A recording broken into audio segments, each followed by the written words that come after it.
जय हिंद। इस वीडियो में हम समझ लेते हैं कि किस देश ने सबसे पहले क्या लागू किया, कौन सी योजनाएं लाई या कौन सा अपना प्रगति के क्षेत्र में कौन सा काम किया, उन सभी के बारे में हम चर्चा करने वाले हैं। तो चलिए शुरू करते हैं। तो देखिए, सबसे पहले नोटों का चलन किस देश ने लागू किया? चीन ने ही सबसे पहले नोटों को इन मार्केट में लेके आया, जिससे हम जो एक रुपए की मुद्रा की भांति होते हैं, जिनके बदले में हम किसी व्यापारी को या किसी जो सामान हमें बेच रहा है, सामान हमें प्रोवाइड कर रहा है, उसको हम पैसे देकर उसके बदले में, पैसे के बदले में हम उस सामान को ले सकें। तो इसका जो चलन आया, जो सबसे पहले कागजी मुद्रा को चलाने वाला जो पहला देश था, वो देश था चीन ने ही यहाँ पर जो कागजी मुद्रा हुई, जिसको हम इंडिया में नोट बोलते हैं, नोटों का चलन सबसे पहले चीन से ही आया है। चीन ने ही सबसे पहले नोटों का चलन स्टार्ट किया था। उसके बाद है सिविल सेवा प्रतियोगिता की शुरुआत करने वाला पहला देश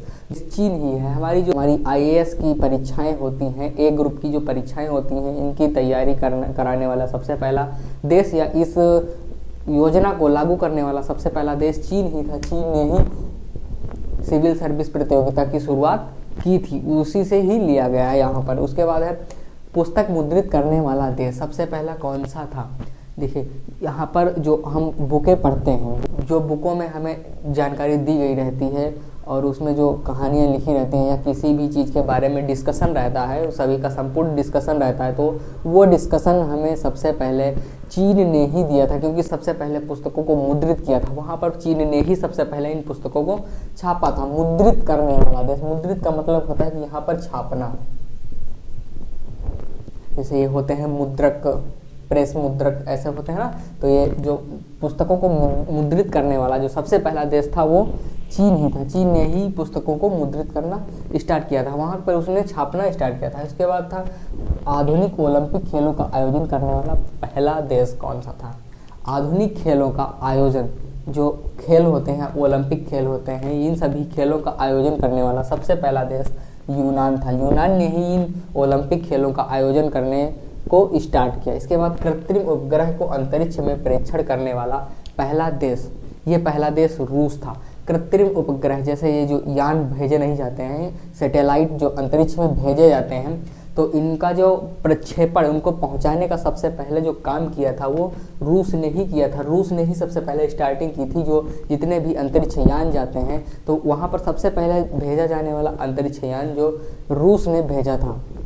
उसके बाद चंद्रमा पर मानव भेजने वाला सबसे पहला देश। देखिए, सबसे बड़ा फैक्टर है कि यहाँ पर हमने धीरे धीरे अपने जो सैटेलाइट थे उनको भेजा, यान को भेजा, वहाँ की हमने जानकारी ली, और जानकारी लेने के बाद जब हम फुल्ली सेटिस्फाइड हो गए कि हम यहाँ पर अब मनुष्य को भेज सकते हैं, यहाँ पर हमें भरोसा है कि यहाँ पर मनुष्य जो है हमारा कुछ देर के लिए या कुछ घंटों के लिए, कुछ दिनों के लिए, किसी भी एक पर्टिकुलर टाइम ले लीजिए, उस टाइम तक हमारा जो भेजा गया मानव है तो वहाँ पर वो सर्वाइव कर लेगा, वहाँ पर वो जिंदा रह जाएगा। तो यह देखिए, यहाँ पर सबसे पहले हम पैराशूट में ही भेजते हैं। बिना पैराशूट के हम वहाँ पर जी भी नहीं पाएंगे एक सेकंड भी, क्योंकि तुरंत ही दम तोड़ जाएगा। वहाँ पर ग्रेविटी 1/6 है चंद्रमा पर, तो वहाँ पर ग्रेविटी एक हिसाब से अगर कह ली जाए पृथ्वी की अपेक्षा में, तो वहाँ पर ग्रेविटी है ही नहीं। इंसान जो होते हैं वो कूद कर आगे जाते हैं। तो देखा होगा कभी वीडियो में, यूट्यूब पर कभी देखा होगा, तो आपने जब वो वहाँ पर इंसान जो है वो चलते हुए दिखाया जाता है, तो वहाँ पर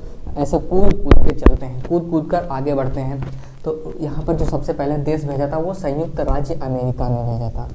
अमेरिका ने ही, और इसकी जो इस एजेंसी है वो नासा है। इसके बाद प्रथम नगर जहाँ पर परमाणु बम गिराया गया था। देखिए, सबसे बड़ा फैक्टर है ये कि जहाँ पर सबसे पहले परमाणु बम गिराया गया था, तो जहाँ पर सबसे पहले परमाणु बम गिराया गया था वहाँ पर बहुत ही अपार जनधन की हानि हुई थी, बहुत से लोग मारे गए थे। वहाँ पर रेडिएशन इतनी ज़्यादा मात्रा में रेडिएशन आज भी वहाँ पर मौजूद है कि वहाँ पर जो आज भी जनरेशन जन्म लेती है, जो जनरेशन पैदा होती है, वो कहीं न कहीं किसी न किसी कारणवश वो विकलांग हो जाती है। आज भी वहाँ पर इतना रेडिएशन है कि वहाँ पर लोग विकलांग पैदा होने की संभावना ज़्यादा बनी रहती है। वहाँ पर लोग अक्सर विकलांग पैदा होते हैं, क्योंकि देखिए, जो भी परमाणु बम गिराया जाता है उसमें इतना ज़्यादा रेडिएशन रहता है, बहुत ज़्यादा मात्रा में रेडिएशन रहता है। तो इसका जो सबसे पहला परमाणु बम गिराया गया था वो हिरोशिमा पर सबसे पहले गिराया गया था। उसके बाद नागासाकी पर गिराया गया था, जो ये कहाँ है? जापान में है।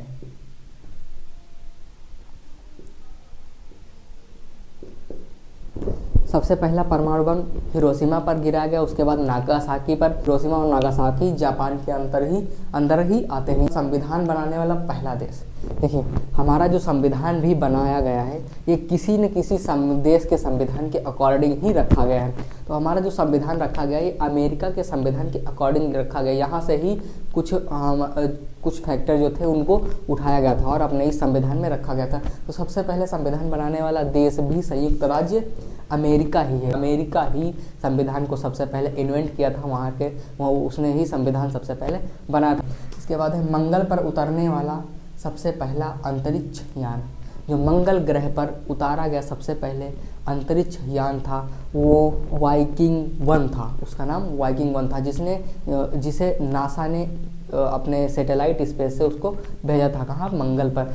जो नासा का फुल फॉर्म है नेशनल एरोनॉटिक्स स्पेस एडमिनिस्ट्रेशन है। तो नासा ने ही इस जो सबसे पहला वाइकिंग 1 भेजा गया था मंगल ग्रह पर, मंगल की सतह पर वहाँ की उसकी मिट्टी की गुणवत्ता की जांच करने के लिए कि वहाँ पर हमारी जो मिट्टी है, मंगल ग्रह की जो मिट्टी है वहाँ पर हमारा जो मानव सभ्यता है वहाँ पर वो सर्वाइव कर पाएगी या नहीं सर्वाइव कर पाएगी। उसकी जो देखिए जब किसी भी देश को अगर हम किसी अनजान जगह पर जाते हैं तो सबसे पहले हम वहाँ पर चेक करते हैं कि वो ज़मीन हमारे लिए रहने के लायक उपयोगी है या नहीं उपयोगी, हम वहाँ पर हम रह सकते हैं या नहीं रह सकते हैं, वहाँ पर हम सर्वाइव कर सकते हैं या नहीं कर सकते हैं। तो सबसे पहले उसने जानने के लिए ही ये अपना वाइकिंग 1 भेजा था, नासा ने, अमेरिका ने भेजा था। और जो उसका सफल परीक्षण रहा था जिसने वहाँ पर अपना सक्सेसफुल मिशन उतार दिया था। उसके बाद शिक्षा को अनिवार्य करने वाला प्रथम देश। देखिए सबसे बहुत महत्वपूर्ण फैक्टर यहाँ पर लिया गया कि हमें शिक्षा को आगे ही बढ़ाना है। जब शिक्षा आगे बढ़ेगी तो लोग जागरूक होंगे, जब जागरूक होंगे तो हमारा जो देश है, किसी भी देश, कोई भी देश मान लीजिए, जब शिक्षा रहेगी वहाँ पर तो उसके जो लोग रहेंगे, उस देश में जो लोग रहेंगे वो हमेशा जागरूक ही होते रहेंगे। वहाँ पर जो बहुत सारे जो कारण है, गरीबी, भुखमरी और जो भ्रष्टाचार कहीं न कहीं से संबंधित है, क्योंकि जब लोग शिक्षित नहीं होते तो भ्रष्टाचार ज़्यादा फैलाते हैं, तो इससे कहीं न कहीं जो कंट्री की इकोनॉमिक ग्रोथ होती है वो इससे सबसे ज़्यादा प्रभावित होती है।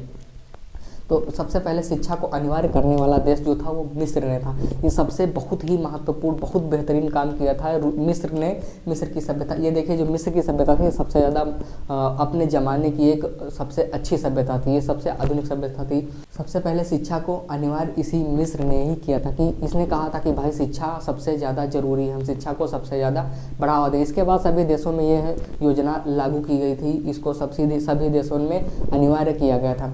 तो शिक्षा का जो फैक्टर है वो बहुत बड़ा फैक्टर है, क्योंकि जब लोग शिक्षित होंगे तो हमारा जो कोई भी कंट्री हो वो धीरे धीरे आगे अपना ग्रोथ ही करता रहेगा। तो ये कहीं ना कहीं किसी भी देश की इकोनॉमिक ग्रोथ में सबसे ज़्यादा महत्वपूर्ण फैक्टर है, अपना जो रोल है वो अदा करता है। तो इस वीडियो में हमने उन देशों के बारे में समझा जिन्होंने सबसे पहले कुछ नया किया, सबसे पहले कुछ उन्होंने लॉन्च किया जो हमारे पास उससे पहले नहीं था। जैसे चीन ने कागजी मुद्रा की शुरुआत की, सिविल सर्विस की प्रतियोगिताएं थी उसकी शुरुआत की, पुस्तक जो मुद्रित करने, पुस्तकों को छापने का काम किया, और इसके बाद जो विभिन्न देशों ने जो भी काम किए उसके बारे में हमने समझ लिया है।